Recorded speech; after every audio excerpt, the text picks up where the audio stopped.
Hello दोस्तों, स्वागत है आपका इस YouTube प्लेटफॉर्म पे। देखिए दोस्तों, आज का जो सेशन होगा उसके अंदर हमारी जो चित्र शैलियाँ हैं और जो साहित्यिक जो रचनाएं हैं उनके बारे में हम डिस्कस करेंगे। और आपकी एग्ज़ाम में आपको जैसे ही पता है कि आपके 50 क्वेश्चन हैं, वो जीके के क्वेश्चन पूछे जाएंगे। तो जीके के क्वेश्चन जो हम कर रहे हैं, डिस्कस कर रहे हैं, जो आपको समझा रहे हैं, जो आपको बता रहे हैं, उनसे बाहर बिल्कुल भी नहीं आएगा। तो दोस्तों, आपको पूरे क्वेश्चंस जो हैं, पूरे सेशन जो हैं, आपको देखना है, डिटेल से देखना है। जो भी आपका सस्पेंस हो वो प्लीज़ कमेंट बॉक्स में हमें ज़रूर बताना। तो चलिए, पहले हम करेंगे चित्र शैलियों से संबंधित क्वेश्चन, उसके बाद में हमारा साहित्यिक जो रचनाएं हैं उनके बारे में डिस्कशन होगा।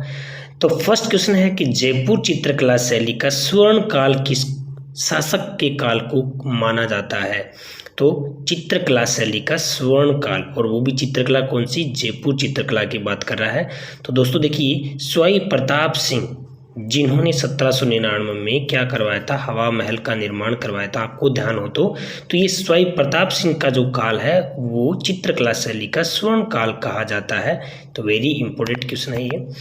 अगला प्रश्न है, किशनगढ़ चित्र शैली के चित्रकार निहाल चंद। आपको ध्यान होना चाहिए कि किशनगढ़ चित्र शैली के चित्रकार कौन है? निहाल चंद हैं। ये भी आपको पता होना चाहिए। अपने चित्रों के नीचे किस भाषा में अपना नाम लिख दिया करता था? तो दोस्तों, ये आता है फारसी भाषा में। ठीक है, ये याद रखना है आपको कि किशनगढ़ चित्र शैली के चित्रकार निहाल चंद हैं, और ये अपनी जो भी चित्र बनाया करते थे उनके नीचे कुछ न कुछ लिखा करते थे, और वो भाषा कौन सी थी? फारसी भाषा थी। तो इसका आंसर डी होगा। नेक्स्ट है कि मोरध्वज एवं निहाल चंद किस चित्र शैली के से संबंधित हैं? दोस्तों, बहुत इंपॉर्टेंट, बहुत बार पूछा जाता है। मोरध्वज निहाल चंद, मोरध्वज निहाल चंद किस चित्र शैली के हैं? किशनगढ़ चित्र शैली के चित्रकार हैं। याद रखना ये वाला भी। नेक्स्ट आता है, राजस्थानी चित्रकला की मूल शैली किस चित्र शैली को माना जाता है? राजस्थानी चित्रकला की मूल शैली को किस चित्र शैली में को माना जाता है? तो देखिए, मेवाड़ की जो चित्र शैली है उसकी जो मूल शैली है, ठीक है, वो मेवाड़ शैली को माना जाता है। राजस्थानी चित्रकला की मूल शैली है वो मेवाड़ को। तो आपका राइट ऑप्शन क्या हो जाएगा? ए हो जाएगा। बणिठनी चित्रित जो ग्रंथ है वो किस चित्रकार का है? बहुत फेमस है ये वाला बणिठनी चित्र शैली। ठीक है, तो देखिए, निहाल चंद हैं, उनका प्रसिद्ध जो चित्रित जो ग्रंथ है वो कौन सा है? बणिठनी। ठीक है, इसको मोनालिसा भी कहते हैं। ठीक है, भारतीय चित्र की मोनालिसा। याद रखना है, बहुत इंपॉर्टेंट है ये वाला। नेक्स्ट आता है, किशनगढ़ चित्र शैली को प्रकाश में लाने का श्रेय किसे जाता है? कौन सी चित्र शैली को? किशनगढ़ की बात कर रहा है भाई यहाँ पे। तो दोस्तों, यहाँ पे आपका जो आंसर आ जाएगा उसमें एरिक डिक्सन, ठीक है, ये वाला, और फयाज अली दोनों को जाता है। इसलिए आपका आंसर क्या आ गया? डी आ गया। 2 और 3, ठीक है, बी और सी। याद रखना, इसका डी आंसर है। किशनगढ़ चित्र शैली को प्रकाश में लाने का श्रेय एरिक डिक्सन और फयाज अली, इन दोनों को जाता है। तो right answer is D. Next है आपका, डालू नामक चित्रकार किस चित्र शैली से संबंधित है? कौन डालू नामक चित्रकार है? वो किस चित्र शैली से संबंधित हैं? तो कोटा शैली है, उसके चित्रकार, प्रसिद्ध चित्रकार कौन है? डालू है। नेक्स्ट आता है, श्रावण प्रतिक्रमण सूत्र चूर्णी। बहुत इंपॉर्टेंट रहा है ये चित्र के, इसके चित्रकार कौन थे? यानी कि जो चित्र है श्रावण प्रतिक्रमण सूत्र चूर्णी, इसके चित्रकार कौन है? कमल चंद्र। कौन है? कमल चंद्र। बहुत प्रसिद्ध है, शायद यही आपसे पूछ लिया जाए। मेवाड़ चित्रकला शैली के स्वर्ण युग किसका था? जगत सिंह प्रथम के स्वर्ण समय में मेवाड़ शैली का स्वर्ण युग कहा जाता है। इस शैली का प्रमुख चितेरा था। कौन था भाई? यहाँ पे साहिबदीन। ठीक है, साहिबदीन था, वो प्रमुख चितेरा था। और कौन सी शैली का? मेवाड़ चित्रकला शैली का। और उनका स्वर्ण युग था वो महाराणा जगत सिंह प्रथम का समय था, ये भी याद रखना। और प्रमुख चितेरे का नाम क्या था? साहिबदीन। अगला है, शुक्र क्षेत्र महात्म में के चित्रकार थे? बहुत इंपॉर्टेंट प्रश्न है, सारे के सारे याद रख लेना। ठीक है, शुक्र क्षेत्र महात्म में इसके चित्रकार हैं वो कौन थे? साहिबदीन। कौन है? साहिबदीन है। ठीक है दोस्तों, तो ये क्वेश्चन जो है ये सारे के सारे आपको साथ साथ में ही इनको क्या करना है, याद कर लेना है। अगला प्रश्न आता है आपका, प्रसिद्ध कला पारखी एरिक डिक्सन, प्रसिद्ध कला पारखी एरिक डिक्सन ने किस चित्र शैली को भारतीय कला इतिहास की मोनालिसा कहा है? भारतीय कला इतिहास की यानी कि भारत का इतिहास है उसमें मोनालिसा बोला है, किसने कहा है ये भी याद रखना है, एरिक डिक्सन ने। किसने कहा है? एरिक डिक्सन ने। किसको कहा है? याद रखना, बनी ठनी को। जैसे हमने पहले चर्चा की थी, बनी ठनी चित्र शैली है वो भारतीय चित्रकला यानी कि भारतीय इतिहास की मोनालिसा के नाम से जानी जाती है, और इसको कहने वाले कौन है? एरिक डिक्सन है। अगला प्रश्न है दोस्तों, महाराणा अमर सिंह प्रथम काल में चावंड चित्रकला शैली में चित्रित प्रसिद्ध ग्रंथ है।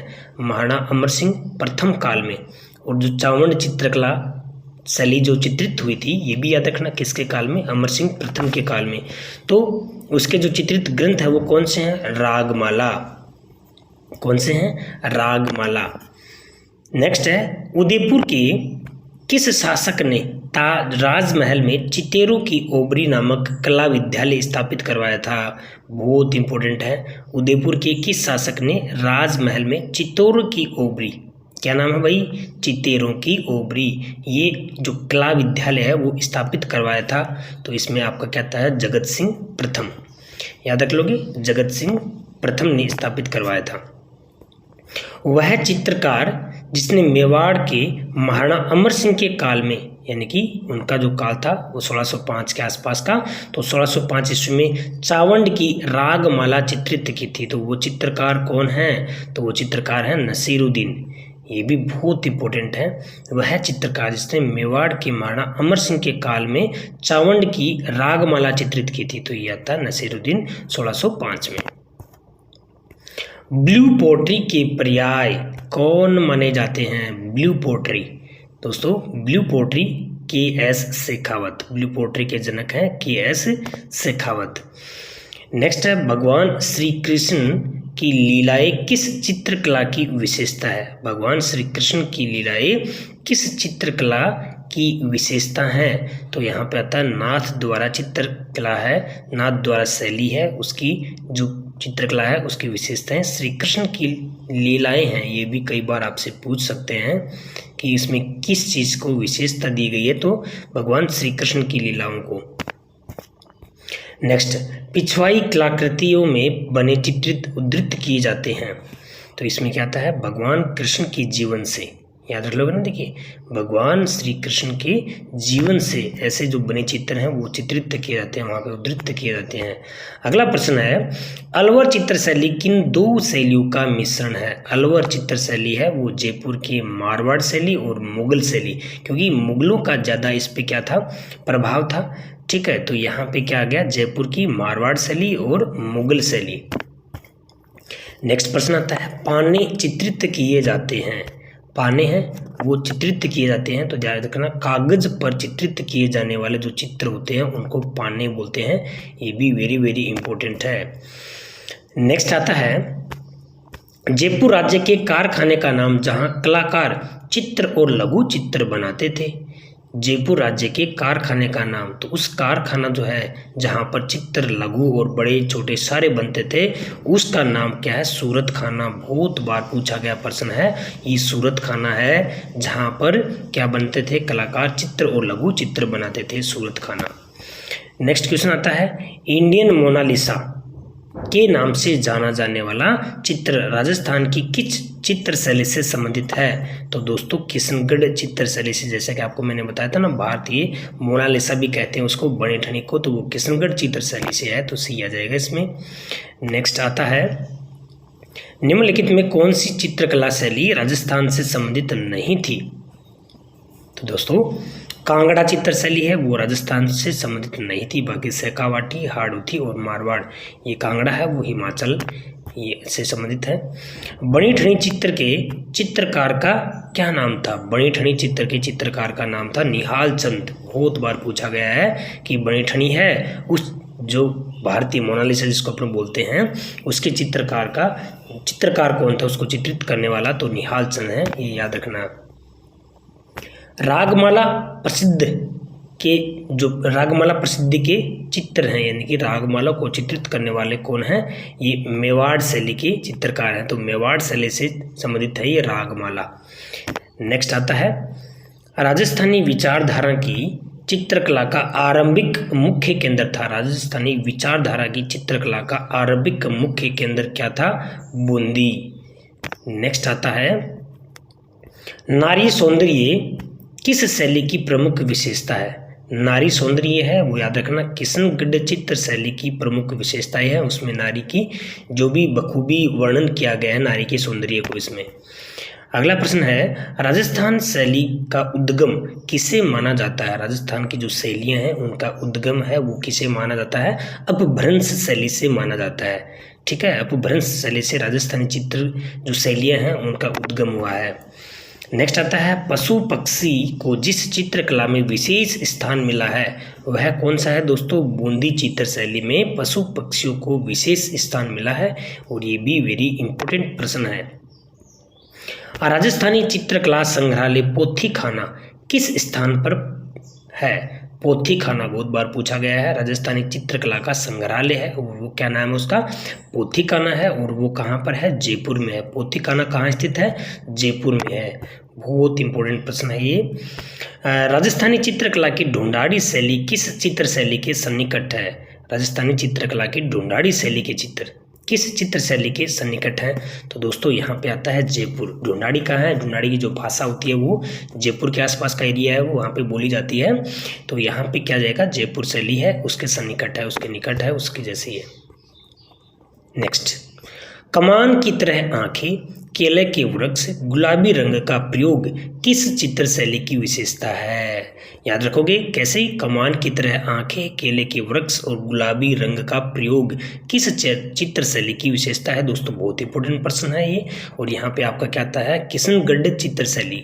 क्या आ गया भाई इसमें, किशनगढ़ चित्र शैली। नेक्स्ट है ऊंट की खाल पर चित्रांकन किस कला शैली की विशेषता है। उस्ता कला बोलते हैं ये, इसको याद रखना। ठीक है, और ये क्या है, इसमें आता है बीकानेर, जिसमें उस्ता परिवार है वो इसमें शामिल, बहुत इंपॉर्टेंट है। ऊंट की खाल पर जो चित्रांकन किया जाता है उस कला को हम उस्ता कला बोलते हैं, ये भी याद रखना है। और किस कला शैली की विशेषता है, ये बीकानेर शैली की है। ठीक है, ये भी आपको याद रखना है। राजस्थान में फड़ चित्रण हेतु प्रसिद्ध है। फड़ है वो कहाँ की भाई, फड़ चित्रण के लिए प्रसिद्ध जो स्थान है वो आता है शाहपुरा। ठीक है, नेक्स्ट आपका आता है अटपटी पगड़ी चित्रकला की किस शैली से संबंधित है। अटपटी पगड़ी है वो किस शैली की चित्रकला है, तो याद रखना आपका इसमें अटपटी पगड़ी है वो क्या आता है, मेवाड़। ठीक है दोस्तों, तो इसमें सी राइट आंसर होगा आपका। किसके दरबार में निहाल चंद आधिकारिक दरबारी चित्रकार के रूप में कार्यरत थे। किसके दरबार में निहाल चंद आधिकारिक दरबारी चित्रकार के रूप में, तो बताओ ये निहाल चंद है वो किसके दरबार में, सावंत सिंह के। राइट है इसका सी आंसर, सावंत सिंह है उसके दरबार में है वो, निहाल चंद चित्रकार है वो बहुत फेमस हुआ है। निम्नलिखित में से कौन सा चित्रकार अलवर शैली की चित्रकला से संबंधित नहीं है। अलवर चित्र शैली, ठीक है, अलवर शैली है, ठीक, कौन सा चित्रकार है, तो इसमें देखिए आपका क्या आता है, जमुना दास, नंदराम और बक्साराम, ये तीनों के तीनों हैं वो अलवर शैली से हैं, और बाकी नानक राम है वो नहीं है। तो इसका क्या जाएगा, राइट आंसर ए आ जाएगा। अगला देखिए बनी ठनी चित्र किस शैली का है। बनी ठनी है वो कौन सी शैली का है भाई, यहाँ पे आता है किशनगढ़ शैली का। जमुना दास, छोटे लाल, बक्साराम व नंदराम चित्रकला की किस शैली से संबंध है, अलवर शैली से। क्या आंसर आ गया भाई, अलवर शैली है उसके जमुना दास, छोटे लाल, बक्साराम, नंदराम, ये चित्रकला है ये अलवर शैली की है, वो प्रसिद्ध हुए हैं। आपको एक चीज़ और बता दूं मैं, यहाँ आपका जो डिस्क्रिप्शन दिया हुआ है उसके अंदर चित्रकला की जो शॉर्ट ट्रिक कहानियों के साथ में आपको समझाया गया है, और वो वीडियो आपको ज़रूर देखना है। समझ आया आपको कौन सा वीडियो, इसमें डिस्क्रिप्शन में लिंक दिया हुआ है, उसको क्लिक करना है, उसको देखना है। चित्र शैलियों से आपको शॉर्ट एंड स्वीट में वो एक्सप्लेन की हुई है, तो उनको ज़रूर याद करना है। चलिए लास्ट इस शैली का क्वेश्चन देखते हैं। किशनगढ़ शैली का प्रसिद्ध चित्रकार कौन था? तो किशनगढ़ शैली का प्रसिद्ध चित्रकार है वो हसन, राजा हसन है, वो किशनगढ़ शैली का प्रसिद्ध चित्रकार था, याद रखना। तो इसका डी आंसर आ जाएगा। अब हम स्टार्ट करते हैं दोस्तों हमारी जो साहित्यिक जो रचनाएं हैं, ठीक है, उनकी ज़्यादा लंबा नहीं खींचेंगे, हम छोटी वीडियो बनाएंगे, ध्यान रखना।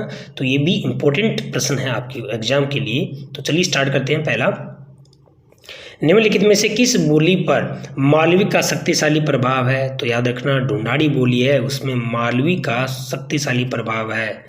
दूसरा प्रश्न आता है आपका, कुवल्ले माला में मरु किसे कहा जाता है?